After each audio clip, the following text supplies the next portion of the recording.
Friends, welcome back to Jaya svantaillu అండి. ఈరోజు కాన్నగడతలు తీసుకున్నానండి, వేపుతాను. నిమ్మరసం కొద్దిగా వేద్దామండి మన మసాలా కలుపుకున్నప్పుడు. కారం 1 స్పూను, సాల్ట్ 1/2 స్పూను, 1/2 స్పూన్ పసుపు అండి, చిటికెడు whole garam masala, cornflour 1 spoon. మనం కలుపుకుందామండి ఇవన్నీని. నిమ్మ చెక్క పిండుతున్నానండి కొద్దిగా, 1 స్పూన్ ఉండేలాగా. మసాలా కలుపుతున్నానండి అంతా.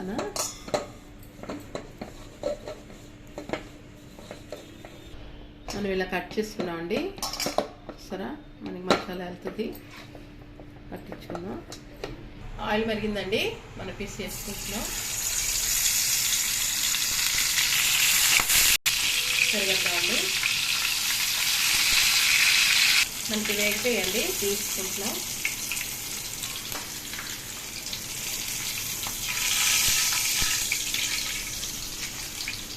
అన్నీ ఇలాగ వేపించుకోవాలండి. మన కాన్నగడతలు వేపుడు అయిపోయిందండి. చూడండి, చక్కగా డీప్ ఫ్రై చేస్తున్నాం. 10 నిమిషాల్లో అయిపోద్దండి చక్కగా. నచ్చితే కనుక లైక్ చేయండి, షేర్ చేయండి, సబ్స్క్రైబ్ చేయండి. ఎలా ఉందో కామెంట్స్ పెట్టండి. బాయ్ ఫ్రెండ్స్, నెక్స్ట్ వీడియో కలుద్దాం అండి.